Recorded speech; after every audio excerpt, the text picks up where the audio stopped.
Okay, previous session के अंदर हमने गिट की डेफिनेशन से लेकर प्रैक्टिकली वर्किंग को देखा कि गिट क्या है और हम उसे किस तरह से परफॉर्म करते हैं। इस सेशन पे हम देखेंगे कि हम गिट हब को किस तरह से इस्तेमाल कर सकते हैं, यानी वो चीज़, चेंजेस या वो काम जो आपने अपने लोकल मशीन्स पे किया है, अब आप उसे क्लाउड बेस्ड कहीं और दूसरे यूज़र को किस तरह से उस पर एक्सेस करवा सकते हैं। ठीक है, तो इसके लिए सबसे पहले आपको github.com पर आना होगा। जैसे मैंने यहाँ पर एक्सेस किया हुआ है, उसके बाद आपका अकाउंट होना यहाँ पर ज़रूरी है। तो मेरा ऑलरेडी यहाँ पर अकाउंट मौजूद है, अगर आपका नहीं है तो आप यहाँ पर अकाउंट बनाएंगे और उसके बाद मैं इसे एक्सेस करूँगा।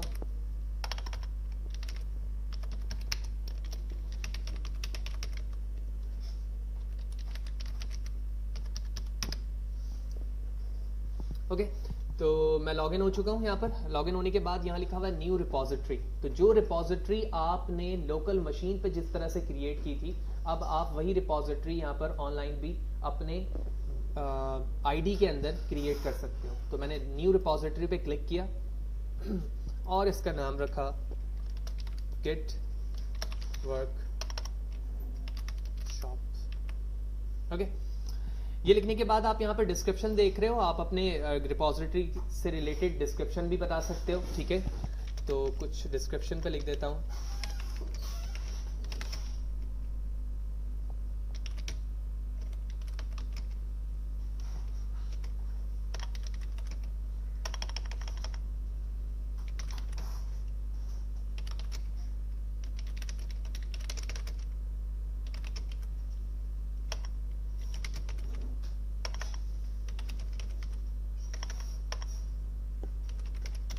ओके, उसके बाद पब्लिक है। यकीनी तौर पे अगर आप अपने रिपोजिटरी को प्राइवेट करना चाहेंगे तो वो पेड है। ठीक है, उसके लिए आपको पेमेंट करनी होगी। और फाइनली आप एक रीडमी फाइल भी यहाँ पर ऐड करवा सकते हैं जिसमें आप कुछ इंफॉर्मेशन डिस्कस करेंगे अपने प्रोजेक्ट से रिलेटेड। ठीक है, वो भी हम क्रिएट करके देखेंगे कि वो कैसे क्रिएट कर सकते हैं। MD which mean mark down. ठीक है, यहाँ पर आप हेडिंग क्रिएट कर सकते हैं मार्कडाउन की फाइल क्रिएट करके। कुछ डमी डेटा बताना चाहते हैं अपने प्रोजेक्ट के हवाले से तो MD फाइल के अंदर बता रहे होते हैं। ठीक है, और आप जहाँ देख रहे हो कि add.git भी यहाँ पर मौजूद है। तो जो चीज़ें मैंने लोकल मशीन पे क्रिएट की थी वो यहाँ पर सिर्फ बटन क्लिक से भी क्रिएट हो सकती हैं, लेकिन ये उसी वक्त पॉसिबल है जब चीज़ें आप डायरेक्टली अपलोड कर रहे हो। तो पहले तो आपको वो चीज़ें अपने लोकल मशीन पे क्रिएट करनी है। क्रिएट करने के बाद ही आप उसको एक्सेस कहाँ पे करवा सकते हो, क्लाउड बेस करवा सकते हो, यानी इंटरनेट पर करवा सकते हो। तो लिहाजा आप डायरेक्टली यहाँ से फोकस नहीं कर सकते उन तमाम चीज़ों को। ये करने के बाद मैंने रिपोजिटरी क्रिएट की।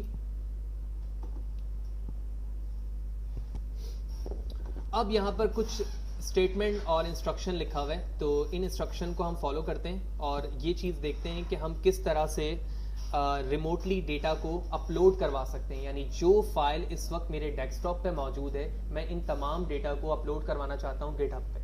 ठीक है, लिहाजा मास्टर पे मैं मौजूद हूँ। सबसे पहले मैं गिट को मैं रिमोट से एक्सेस करूँगा, तो मैं लिखूँगा गिट रिमोट एंटर। ठीक है, तो रिमोट एक्सेस हो गया यहाँ पर। अब मुझे लिखना है गिट और उसके बाद आप यहाँ पर देख रहे हो लिखा हुआ है गिट रिमोट एड ओरिजिन और उसके बाद ये मेरे पूरे आईडी का एड्रेस है। यानी मैं रिमोटली एक्सेस करना चाह रहा हूँ अपनी आईडी को जो कि यहाँ पर ऑलरेडी ओपन है। ठीक है, मैंने इसे कॉपी किया और इस जगह पर राइट क्लिक पेस्ट कर दिया। ठीक है, उसके बाद मैं एंटर करूँगा। देन दोबारा मैं गिट रिमोट को एक्सेस करूंगा और उसके बाद मैं पुश करूंगा, यानी अपने तमाम डेटा को जो कि डेस्कटॉप पे मौजूद है पुश करके मैं गिट हब पर लेकर जाऊंगा। लिहाजा यहाँ पर कमांड मौजूद है, लिखा हुआ है git push -q origin to master। तो मैं इसे कॉपी करता हूँ यहाँ से और इस जगह पर आकर पेस्ट करता हूँ। Then finally enter. It's take few seconds.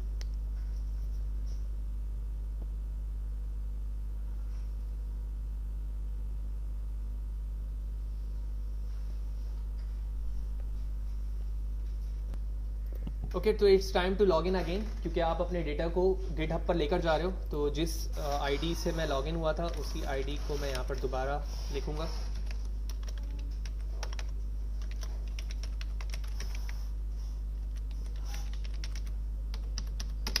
ठीक है, मैंने यूज़र नेम पासवर्ड दे दिया ताकि जो पुश पे तमाम डेटा का वहाँ पर जाना है वो आसान हो जाए। और आप देख रहे हो सक्सेसफुली तमाम डेटा वहाँ पर मेरा प्रोसीड हो रहा है। And now it's gone. अब मुझे चेक करना है कि ये डेटा यहाँ पर आया या नहीं आया, लिहाजा मैं अपनी आईडी को रिफ्रेश करूंगा,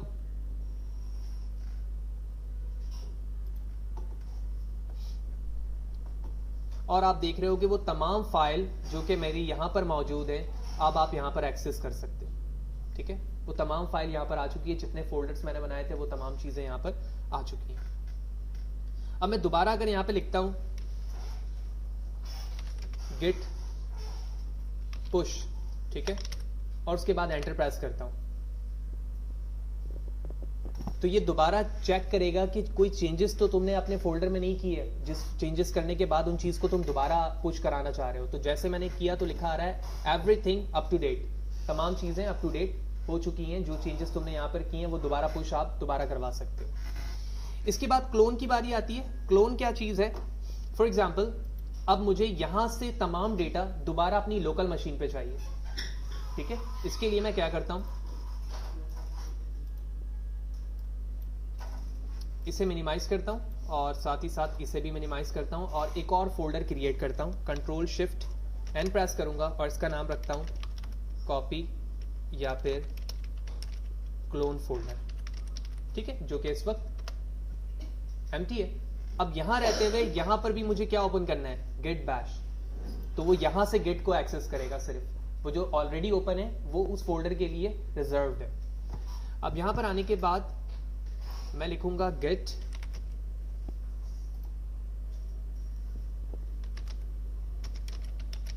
क्लोन। अब क्लोन का जो एड्रेस है वो मुझे यहां से मिलेगा, लिहाजा मैं यहां पर आऊंगा, इसको जूम करूंगा और जूम करने के बाद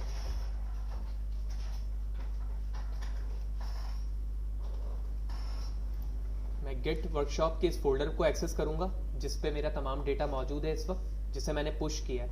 और यहां पर देख रहे हो आप क्लोन और डाउनलोड लिखा हुआ है, मैंने इस पर क्लिक किया कि वो यूआरएल है। मैंने इस यूआरएल को कॉपी किया, कॉपी करने के बाद मिनिमाइज करता हूं। ये वो फोल्डर है मेरा नया फोल्डर जिसमें मैंने बनाया था, और इस पे मैंने इसको पेस्ट कर दिया।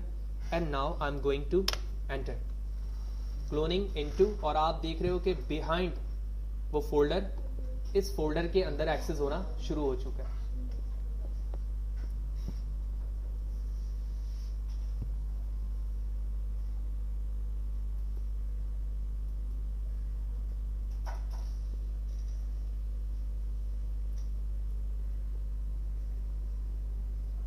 It is under process.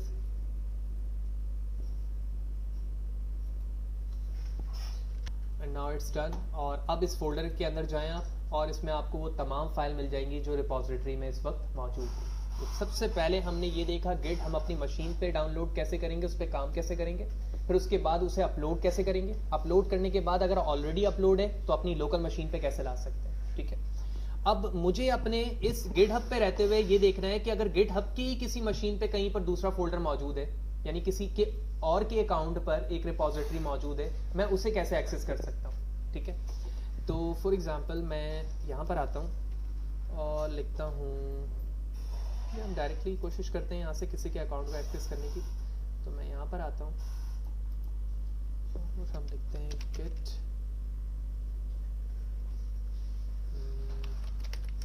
Python और गेट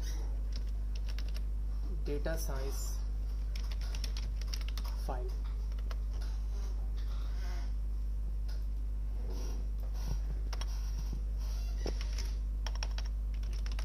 ठीक है, तो मैं गेट पे चाह रहा हूं कि कहीं से मुझे कोई एक्सेस मिल जाए जहां पर किसी का डेटा मौजूद हो ताकि मैं उसे एक्सेस कर पाऊं। ठीक है, तो कोई भी डमी तौर पर मैंने यहां से एक एक्सेस कर लिया और मैं इसके एड्रेस को देख लेता हूं क्या है। तो ये इसका एड्रेस है, मैं यहाँ से इसे कॉपी कर लेता हूँ। ठीक है, कॉपी करने के बाद मैंने इसे कैंसिल कर दिया और मैं अपने अकाउंट पे वापस आ जाता हूँ। ठीक है, और जहाँ पर मेरा नाम और मेरे रिपोजिटरी का नाम लिखा हुआ है वहाँ पर मैं उस यूज़र का नाम और उसके रिपोजिटरी का नाम लिख देता हूँ। ठीक है, और यहाँ से एंटर प्रेस करता हूँ।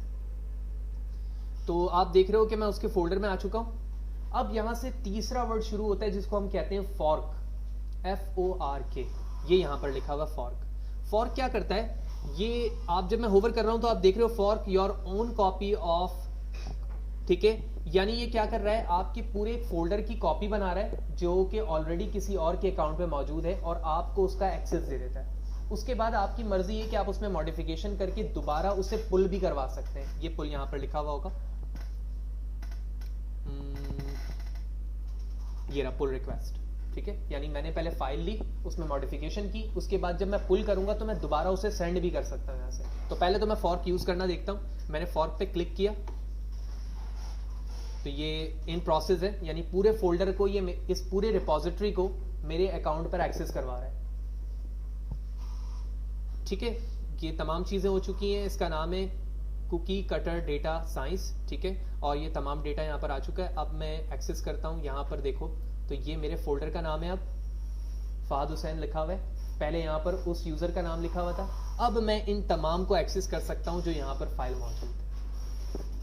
तो ये वो तमाम कीवर्ड्स थे जो नॉर्मली लोकल मशीन से लेकर आपके इंटरनेट के गिटहब पर तमाम चीजें परफॉर्म हो रही होती हैं कि वहां पर आप किसी और के सब फोल्डर को किस तरह से एक्सेस कर सकते हैं, अपने फोल्डर को आप दूसरे को कैसे दे सकते हैं, दूसरे का फोल्डर आप अपने पास डाउनलोड कैसे कर सकते हैं, मजीद चेंजेस करने के बाद जो कि लोकल मशीन पे मौजूद है उसे दोबारा पुश करके वहां पर कैसे ले जा सकते हैं। क्लियर है? तो होपफुली तमाम चीजें क्लियर होंगी आप।